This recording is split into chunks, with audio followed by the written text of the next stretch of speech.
I'm your host, Lara Park Menning, and I'm the CEO and founder of LARASAH. At LARASAH, we're on a quest to tame stress. We offer practical and effective tools that allow companies, teams, and professionals to achieve their mission with less stress and burnout. If you want to learn more about us and our services, you can click on the link that we are adding to the chat right now. Beautiful. So thank you again all so much for being here. I'm grateful to be able to share this. This is an important time to share this information. And the plan for today is I'm going to share a little bit about my background and LARASAH. And then, of course, the reason why you're all here.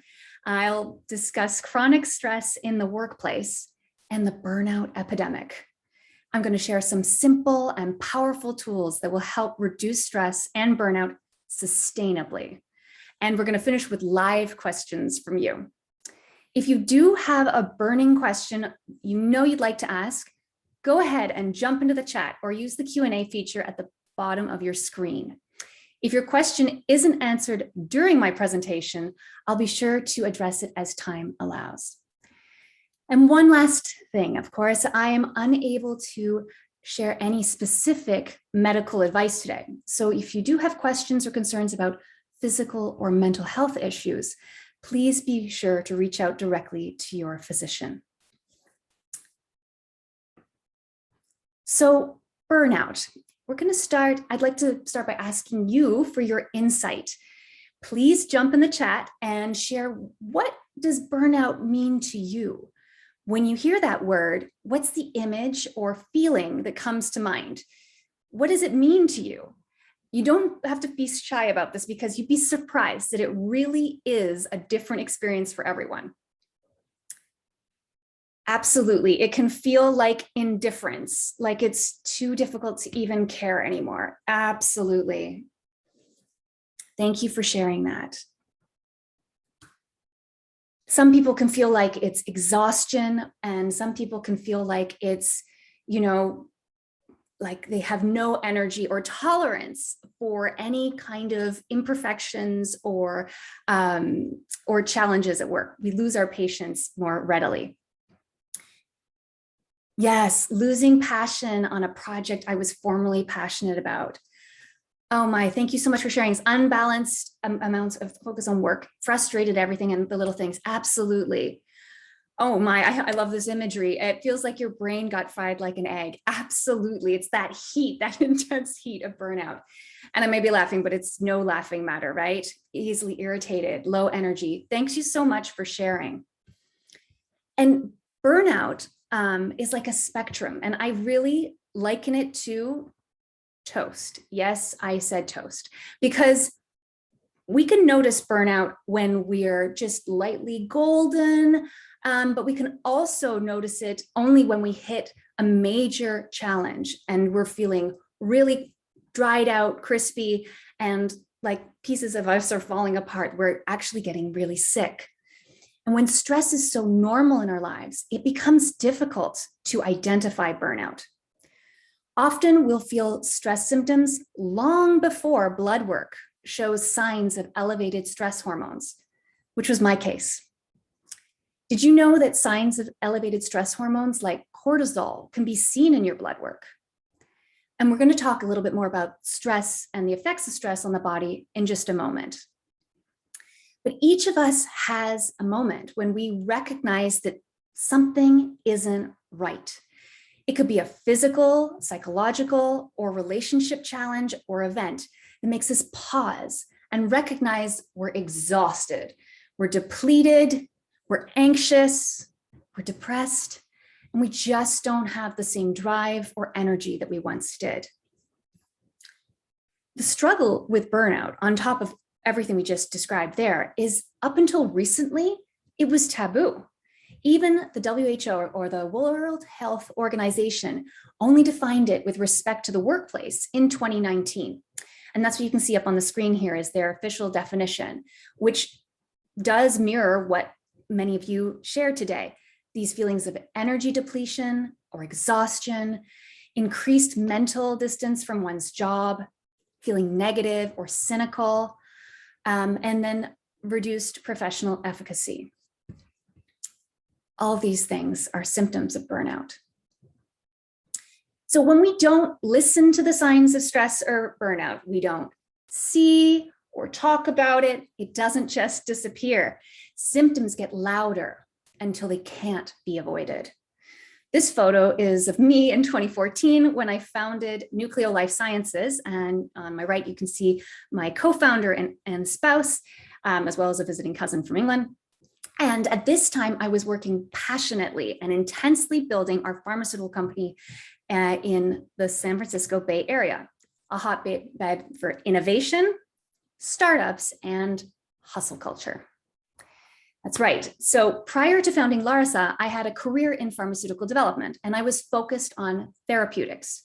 I had experienced stress as a professional, working in R&D on R&D projects globally, including France, Canada, and the United States.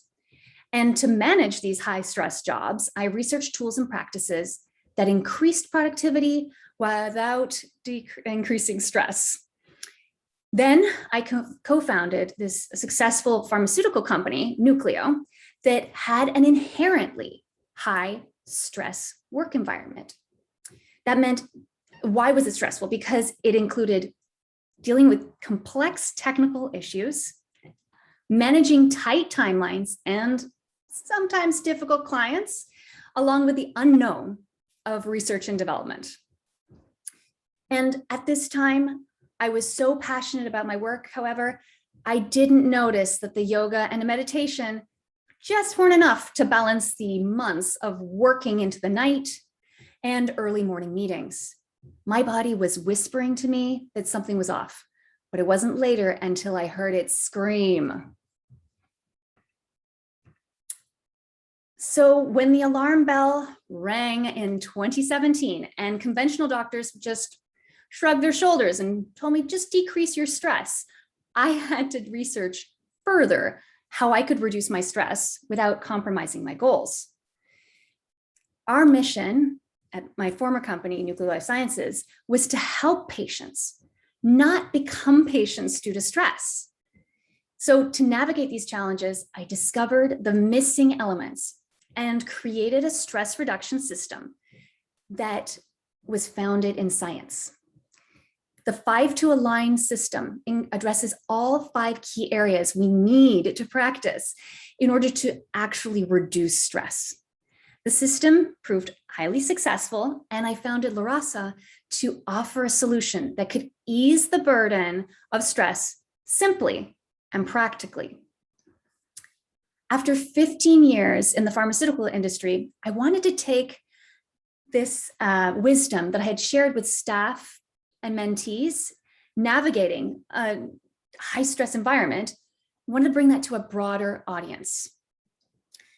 See, in 2019, professional burnout was already an epidemic, and that was before the pandemic and the ensuing stresses and upheaval of 2020 and 2021. I was and am grateful to be able to share this system with clients and allow them to not only survive, but continue to achieve their goals, deepen their relationships, and have more vibrant health and energy. Now, did you know that the same strategies that make us successful and even allow us to survive challenging times can be the ones that burn us out? These techniques apply to professionals, leaders, elite athletes, and entrepreneurs alike. So I've talked about a little bit about myself and my background, but I'd love to hear more about yours in a poll. You should see that showing up on your screen just about now. And I can see, you can see that. And so I'd love to see what best describes your current professional title. Go ahead and select the choice that most closely applies to you. And I'll just give you a few more seconds. Great. The answers are coming in. All right. We're almost ready. If you just want to enter, perfect. Okay, beautiful. So can everyone see the results? Just one can. So I see that we have a lot of senior managers and directors here, but we got a nice balance. We've also got CEOs or entrepreneurs.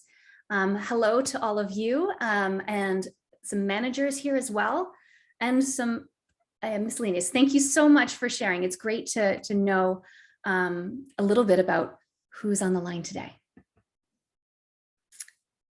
All right, so before I go any further, I really want to address the possible elephant in the room, and that is, why does burnout even matter?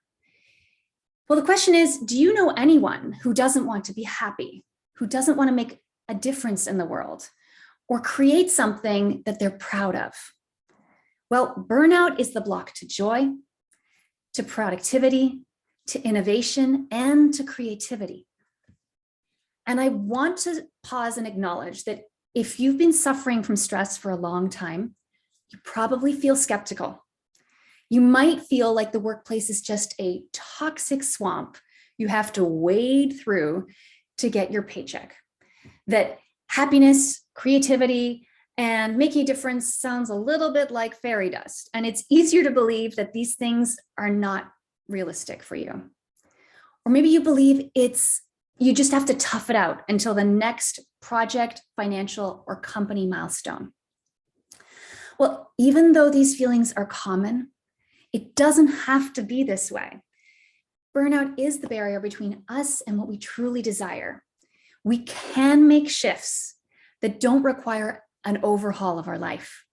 It just means realigning our values with our actions. And I'm passionate about this because although we can make these changes at any time, I'm grateful when we can shift before chronic stress and burnout lead to physical symptoms. So what is chronic stress?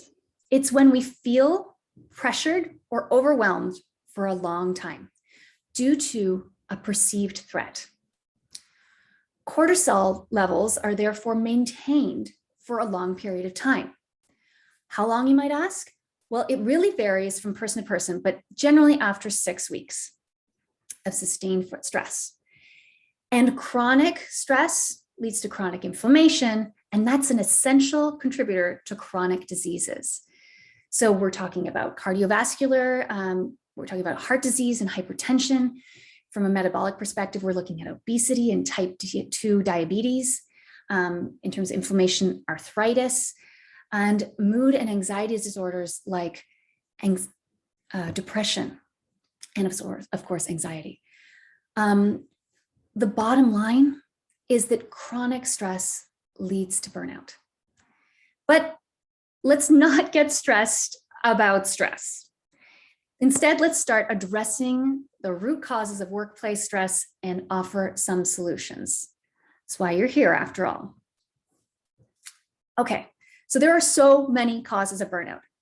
But if you're here, you may have read our recent article outlining the 3 hidden burnout causes that are driving the chronic workplace stress levels across the country and even the world.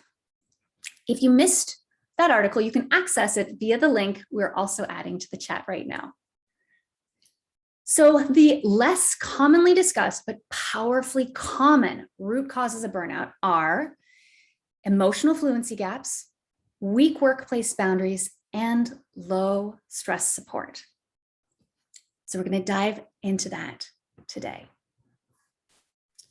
So before we jump right into emotional fluency, I'd like to invite you to participate in another poll. So, do you believe that you work in an emotionally fluent environment? So that means it's somewhere, a workplace where there's active listening, there's clear communication, and we feel safe to speak up when there are challenges. Thank you for participating. I see the answers coming in.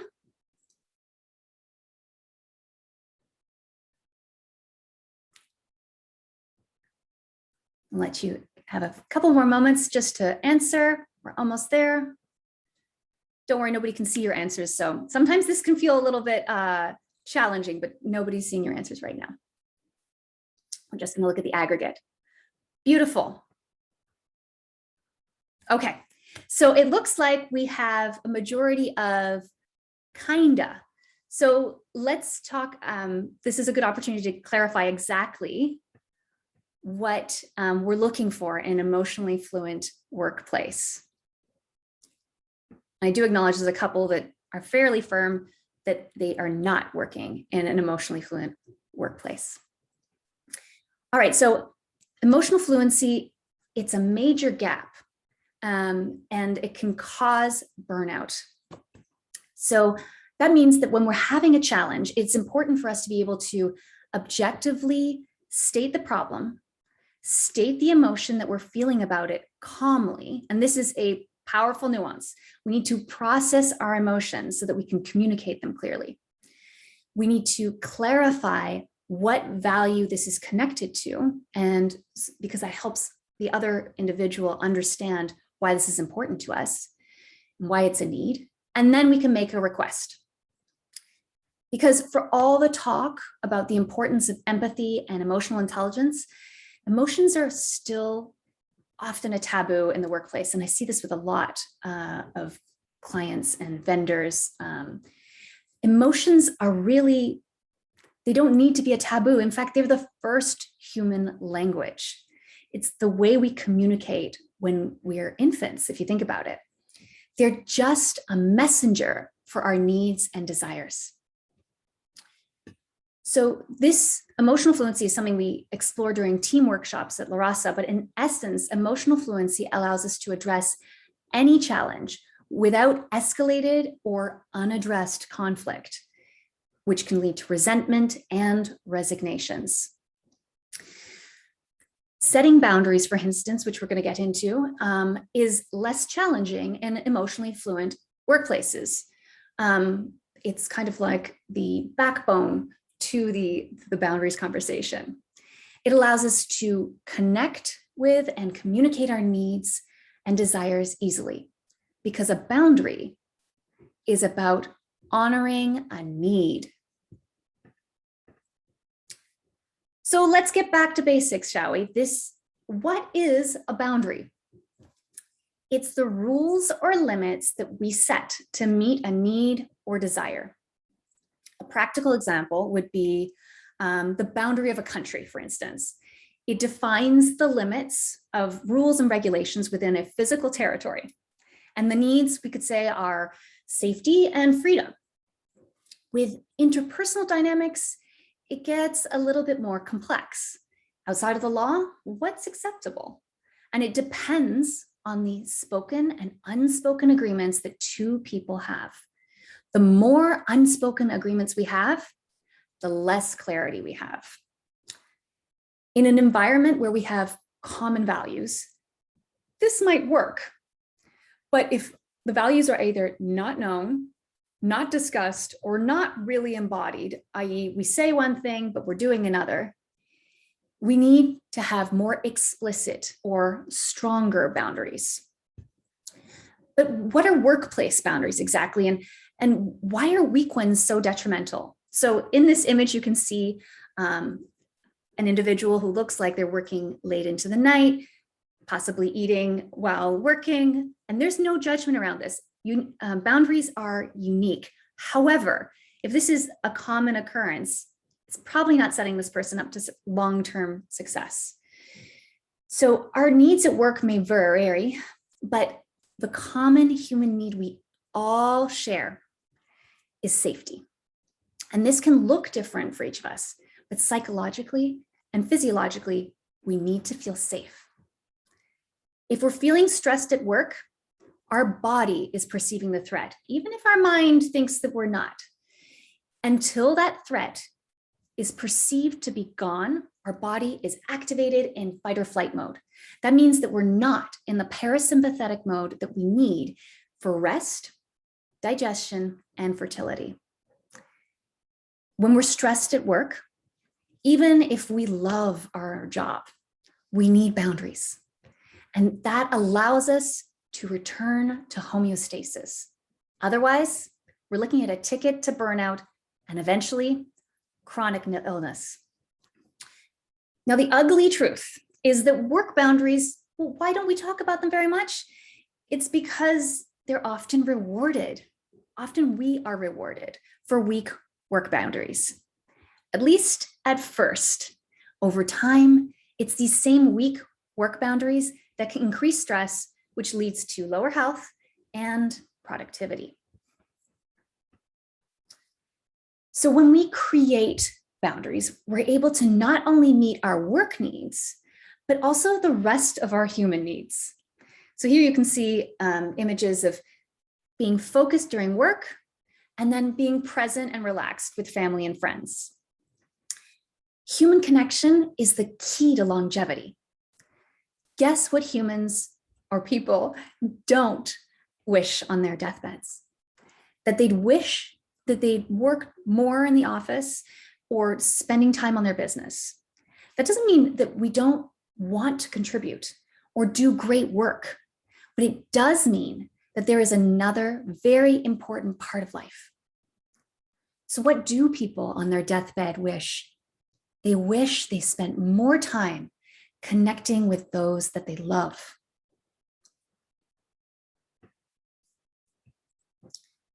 Boundaries are unique because our individuals' needs and desires are unique. And that's why boundaries, well, nobody can set them for us. Nobody can define them for us. We have to create them and set them for ourselves. And at first, this can sound stressful, but not doing it is even worse. So we have to pull off the Band-Aid. And trust me, I know at first it can feel like ripping off a giant bandage on this gaping war wound. So let's start with a few that we can deal with right now. And thank you for sending your questions ahead of time. And we want to talk about these key physical boundaries. So how do we create a separate space for work and play? You need to, if you're noticing that this is important and fundamentally for our psychological and physiological safety that we're looking to create, we want to create a separate space, even if it's just in a part of your home that is dedicated to work. And you're almost creating a bubble around yourself so you can focus, and there's an understanding with anyone else you share the home with that while you're working, you're focused. And then you can step away from that physically when work is complete, and you can be present with them separately. We also want to remember to take breaks because human beings need breaks. If you've ever hung around children or for instance, any parents out there who were dealing with remote learning, you probably saw that every 50 minutes or so, your child wanted to get up and move. They got a little antsy. Well, adults are just like that. We need to move too. So honor the fact that physical breaks will allow you to feel much better and be more focused. We also want to set time boundaries. So a time to work and not work. And this I empathize with. It can be challenging at first, but it's really important to set time to work and not just be available all the time. And we'll talk a little bit more about this in a moment. Workload, we want to be able to feel safe to request more if that's the desire. And we also want to feel safe to say when enough is enough. What are the limits that we need to set for ourselves? Again, because it's unique, it's for us to choose and set those boundaries. But I honor the challenge is setting boundaries and keeping them. So here are some boundary setting keys. We know that setting boundaries is important, and we have some examples of where we want to set boundaries. But how do we set them? Well, first, we start with understanding our unique needs. There are some fundamental needs we all have, and then the unique ones we have. Great way to find out what your needs are? Well, do you ever feel triggered? A great way to find out what your needs are is to pause when that happens and notice What lies beneath this trigger? Because an unmet need creates stress. When it comes to boundaries, you may notice that the second point here, you want to clarify what are our needs versus our preferences. There are some things we want to address first and others second. And that's why it's important to clarify our preferences. This is more about what we desire. This is still valid. It's just less vital. Next, you want to set a boundary with emotional fluency. And often if we're setting boundaries, it's because a need or desire wasn't being met before. And that can be triggering. So emotional processing is key. And we'll give some tips on how to have that conversation that we may be avoiding in just a moment. When we set boundaries, we're engaging in a process that requires trust. And so we'll be diving into the key components of trust in just a few minutes. And we do need to honor and understand that boundaries are set within a relationship. That means that you get to decide what's okay for you, and so does your employer. Some things will be non-negotiable, and others will be much easier wins than you would believe at this moment in time. It may be hard at first. Some of these are long-worn habits, but do your best to be consistent. If you set a boundary around time off in the evening, for instance, create a physical boundary and put your phone away. Don't check email. It sets a clear boundary when we lead by example and we do what we say. And it also gives permission, there's a lot of managers here I saw, to our staff to practice better time boundaries. When we aren't burnt out, we're happier, more innovative, more productive, and we're more loyal employees too. But sometimes we have a fear that, well, if I don't respond, I'm going to be seen as lazy. I'm going to be seen as not being a team player, or I'm unproductive. But the reality is we can't be on 24/7, and we shouldn't expect ourselves to be either. There's a Stanford study that actually shows that after 55 hours, there's actually a sharp drop in productivity. So clarify your boundary and then stick to it. It can be really liberating. And by the way, I'm not advocating for a 55 work hour week. It's just illustrating that there are limits too.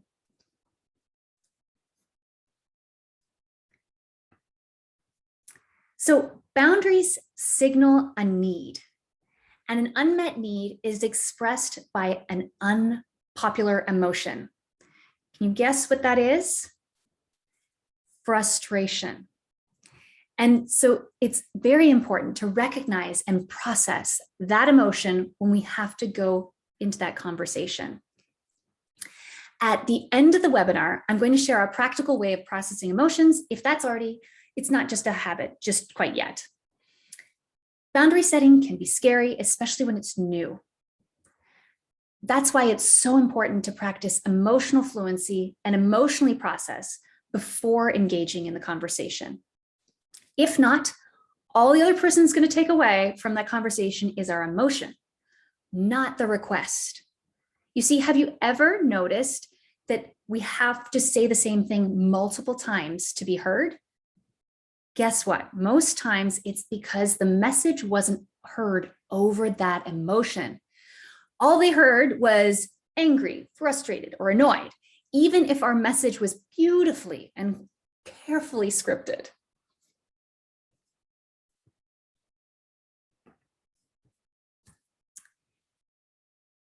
So I wanted to go into the elements of trust, the 3 essential ingredients. Frances Fry is a Harvard Business School professor, and she studies trust. I don't know if any of you have heard of her before, but it's important to address trust because when we don't practice boundaries, it's often because we don't feel trusted at work. And we don't trust. And thank you, Rick, for sharing that question, because I feel like it relates to this as well. How can we trust that the work is getting done? And how can we feel trusted that we're doing our work as well? So we want to create an environment of trust where we are communicating our boundaries. So here are these 3 keys. The first one is empathy, which is linked to emotional fluency. We want to be present and open to other people's perspectives and their emotional experiences, which are completely different from our own, possibly. And presence is a powerful skill in life, and especially in this distracted time we live in. Can you think of someone you see as a great listener? They give you their undivided attention while you're talking, and they're probably not scrolling their phone while you're talking either. So we want to start with empathy.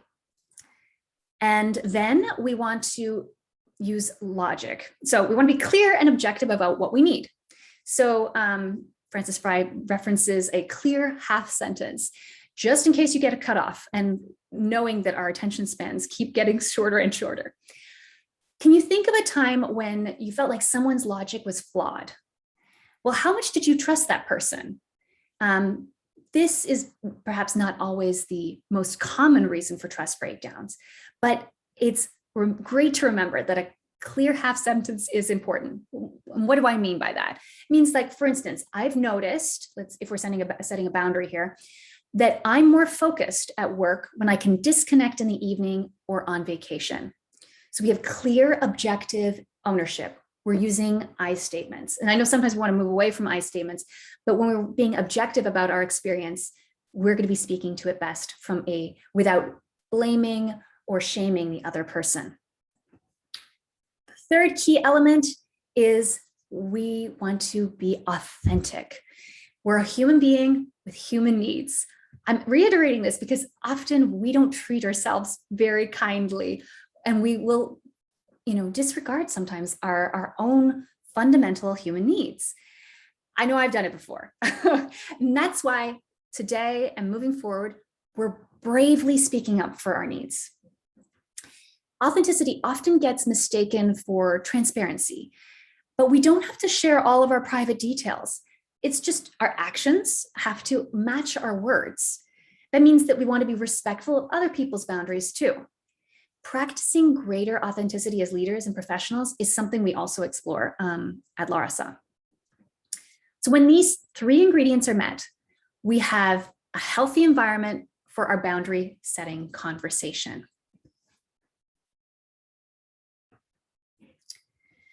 So I'm sure you're asking at this point, okay, Lara, but how am I going to have this conversation with my boss, my staff, or my clients? Well, there's no one size fits all solution because you're unique. So there's no one right way to express your preferences and your deal breakers. But I am going to share some solid tips. So number 1, set the frame. Remember, the conversation is a two-way street, not an ultimatum. So we're not creating a fortress boundary where we're unreachable. You may have seen people do this in the past. We're actually setting and building the bridge and setting the terms of engagement. So we always want to ask, is this a good time? And we don't want to set boundaries via text or email. Choose in person or by video conference and set a time. Make sure you give yourself enough time to have this conversation. And this advice goes regardless of whether we're a manager speaking with a direct report or a professional speaking with our manager.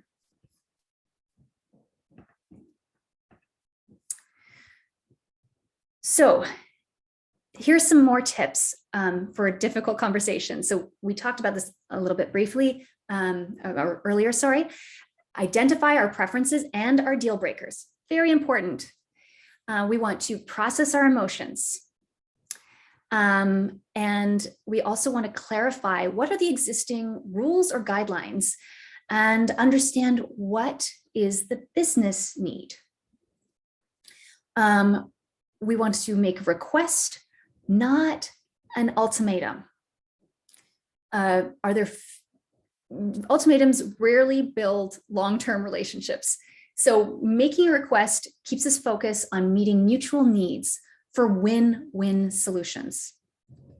When I talked about the existing rules and guidelines, we want to understand, are there fixed rules around working times? Different professions have different requirements.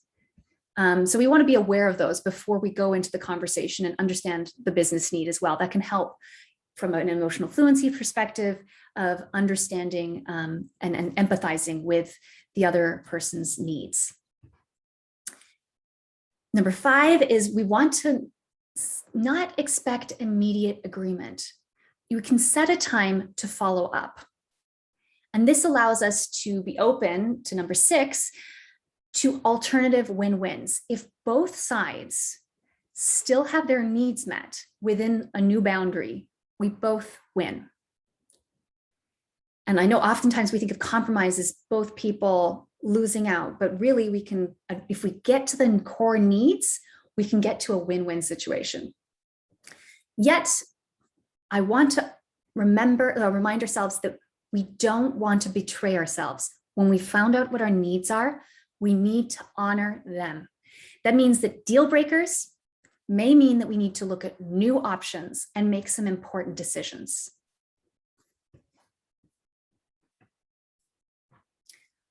All right, we've just passed the halfway point, and I want to pause and remind you that I will reserve some time at the end for questions. But thank you very much. Don't be shy, and thank you for starting to enter your questions in the chat so we can compile them and address them as time allows. And rest assured that someone else out there today may have a similar or exactly the same question as you. So feel free to add those into the chat. All right, so one of the last burnout triggers we want to talk about today is stress support. And stress support is all about doing the unique things that relax us after a stressful day. Because guess what? It's not a luxury, it's a necessity, and it doesn't have to take a long time.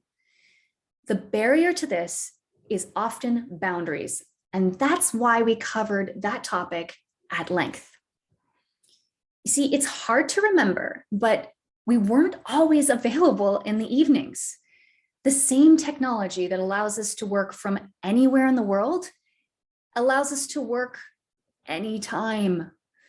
And it can feel uncomfortable to place a time boundary because on some level, it serves us. I want to ask you, does not having a time boundary benefit you in some way? Some tough questions here.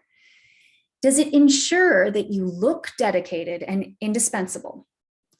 Does it make you feel like you're not behind on a mountain of tasks that are unrealistic for one person?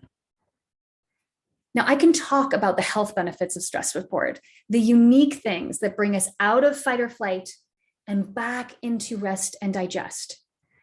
But ultimately, this is about taking the time to be present. You want to take back your evenings and weekends to connect with 1, yourself, 2, your friends and loved ones. This is not only good for us physiologically, it's also good for us psychologically. So do we need to slow down and have a bath after a high interaction day? Remember, these are unique. That may not resonate for you. Or do we need to connect with friends or our partner after working alone all day?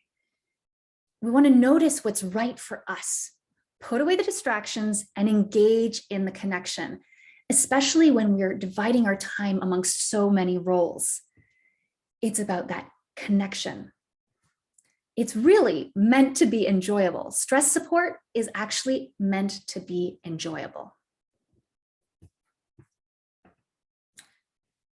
So today we learned a lot about the importance of boundaries, what they are, why we need them, about emotional fluency and how it helps us successfully set these boundaries and communicate them in a way that can be heard. And finally, stress support, the practice that allows us to move out of the overwhelm, out of exhaustion, apathy, and low motivation. And if you're feeling burnt out, there are actually 5 key areas we need to practice to climb out of this burnout and stress and feel happier, energized, more calm, and motivated. We touched on some of these key elements today, but really we've only scratched the surface. And I know it can feel overwhelming to shift habits, especially ones that have served us for better, for worse, for a long time. And that's why I'm so excited to announce our new offering, which helps us create these habits without imposing strict, boring, long rules or restrictions. And it's called the 5 to Align Journal. You can see it pictured here. I and my team are very excited about this. It can help you practice the emotional processing we mentioned. This is a really interesting thing that gets deeper and deeper as we practice it.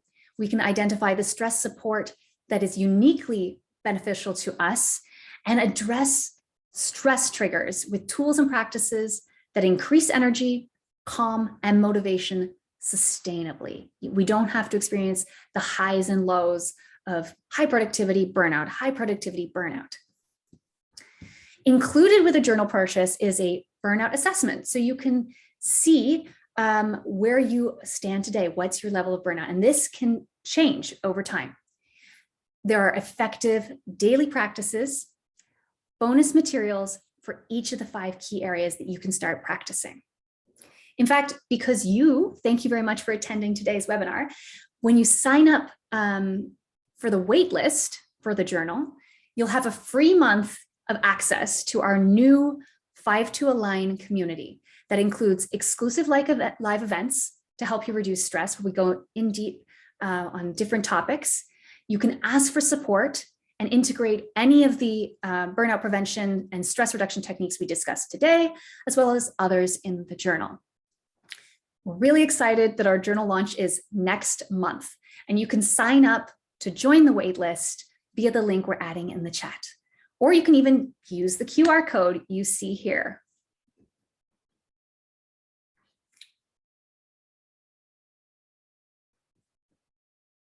Beautiful. All right, so I'm going to stop sharing this and I'm going to address your questions.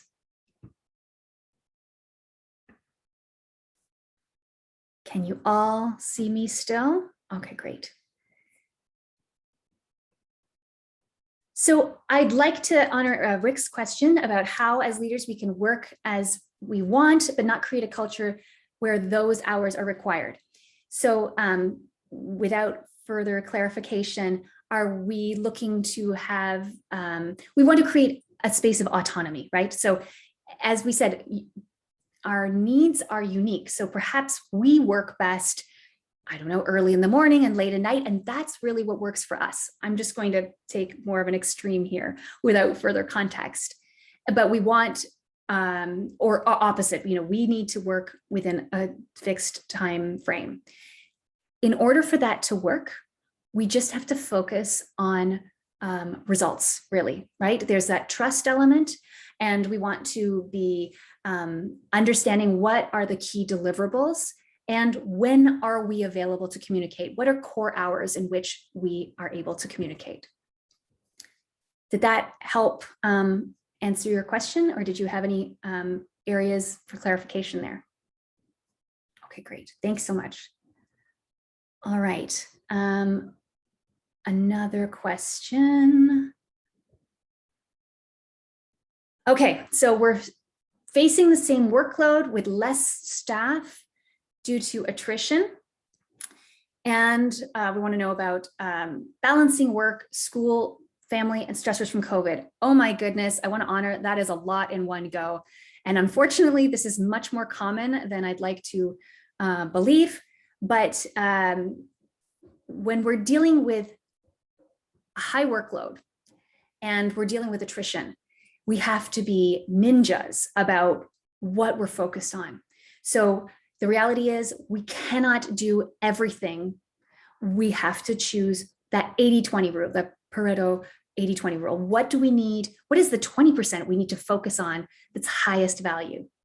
And that can feel like that's being lazy, but honestly, it's amazing how much that empowers us, because we can feel like we're actually getting the core work done. And we need to set expectations. There's, this goes for anyone who's dealing with high workload, which with the Great Resignation, we're seeing this to be a trend. We want to set expectations about what we can accomplish in a period of time. We do want to acknowledge that we can have a bump in work over a short period of time, but that can't be forever. We didn't just magically become cloned, right? We joke about clones, but that this is not the solution. Let's see here. And thank you so much. My team is working diligently behind the scenes, collecting some of the questions that you sent in previously. So let's see here. What else? Oh, yes. Balancing work, school, family. I also want to honor, because it felt like that was 3 questions in one. So again, this is all about presence, right? How do we become more present when we are playing multiple roles? So we want to be focused at work. What do we need to be focused on? And then feel comfortable, feel safe, right? To step away from that and be present with our family. And also having that conversation about, how we're doing the best we can and how we really want to be present and connected with our family. It's so important to be able to have that conversation. And also, children don't necessarily understand, but when they do understand that when I'm in this situation, these are the conditions. When I'm in this situation, I'm here to play and I'm here to be with you. Just that presence is something that everyone seeks. The need to be heard and understood is so powerful. And of course, stressors with COVID, we have to accept the things that we cannot change and change the things we cannot accept. It's a powerful statement, but it really is liberating. We need to put in place, sort of accept what is out of our control and what can we control. Things we can't control, we have to trust and release into. All right, I'm seeing work-life balance, working, playing, and not respecting time off. Okay, so yes, we want to, there's a question about respecting time off. Very important. And I tried to give that clear half sentence. We want to, time off is time off. Otherwise, we're working. And I think one thing that's important to remember is that even though we can be really passionate about our jobs, most times we're not in a situation where somebody is in a, I don't want to take this lightly, we're not in a life or death situation. However, we are often, by not having clear boundaries, we are endangering our health. So how do we create a clear boundary around time off? Having a conversation to say, I've noticed that, I think we both have the, for instance, if there's a major project going on, there's a major deliverable that we're working towards. How can we, I care about this and I'm really passionate about this. I'm about to take some time off. Are there things that you're concerned about while I'm taking that time off that need to be addressed either beforehand, or could we have somebody else be that point person? Or you can set a boundary and just say, I will be available for this moment. If it's a major event, set a boundary on exactly what the expectation is around that time off. If it's just one, if it's an urgent situation.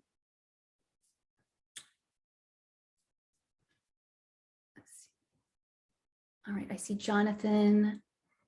If crucial conversations with your manager don't work, and even after you seek first to understand, then to be understood, is it simply better just to change jobs?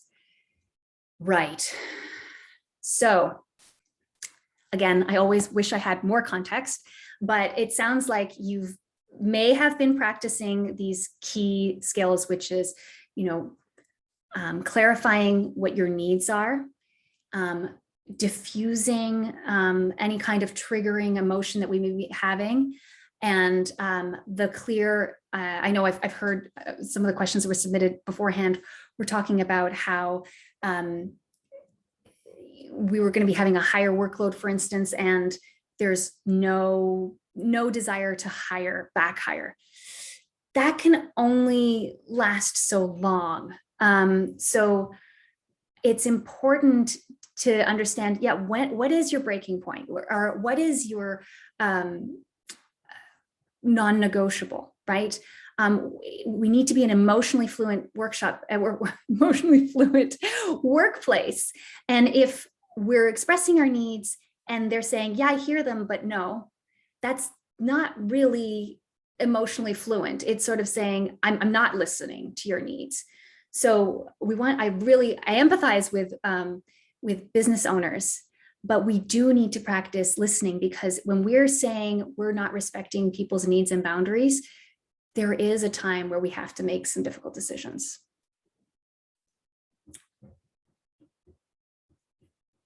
Okay, to avoid burnout, I have to split and get a workout in before. Yeah, great. Go and get your workout. Can we just get the journal? Can I get journals for my entire team? Thank you so much, Rick. Absolutely. You know what? You can send an email to us directly. Let's see. My co-host here can probably send an email and we can connect to set that up for you. We'd love to support you and your whole team.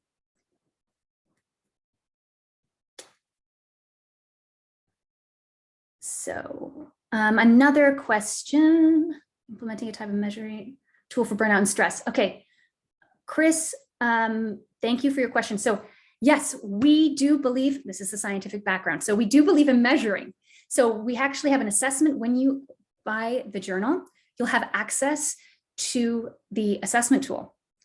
And the assessment tool will have qualitative questions and quantitative numbers, and you can see what your level of burnout is, and even which of the 5 key areas is the one that needs to be strengthened first, so you can actually see the biggest results in stress reduction.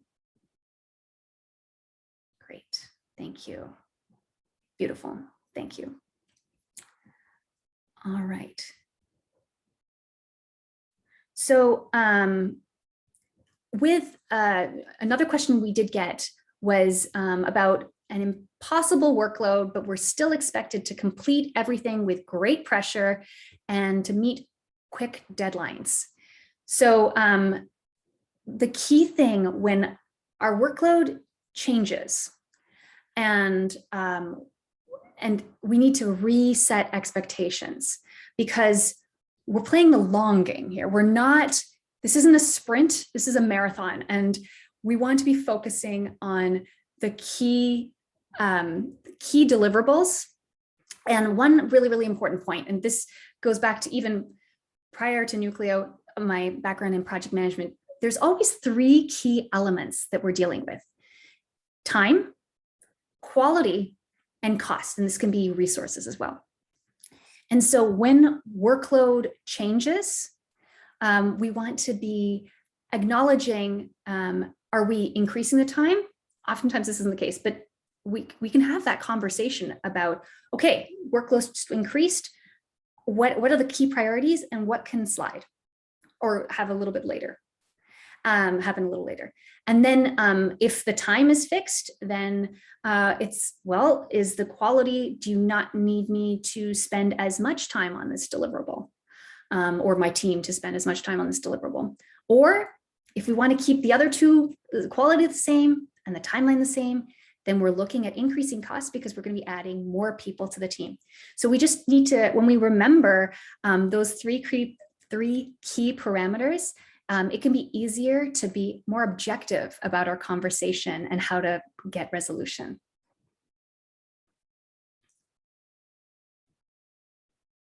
All right, I want to answer one last question that did come through. It's been great connecting with you, even though I can't see you. I've loved connecting with you through the chat. So travel. Traveling can be, if we are having consistent travel with work, I know this seems like it's not very relevant, but for some of you, you're doing regular travel. And although I love to travel too, I acknowledge that it is stressful. The body recognizes it as being stressful. So how do we take ourselves out of fight or flight? We want to recognize that travel interrupts our circadian rhythm. And that's our sleep-wake cycle. Sleep is so important. And when that throws off our sleep, it throws off our digestion. You can see these are just symptoms of being in fight or flight.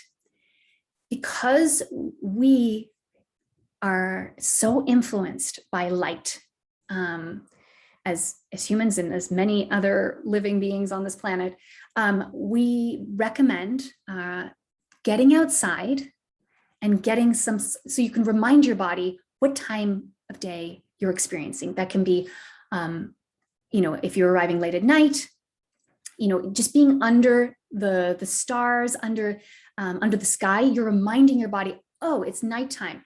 I need to be winding down and going to sleep.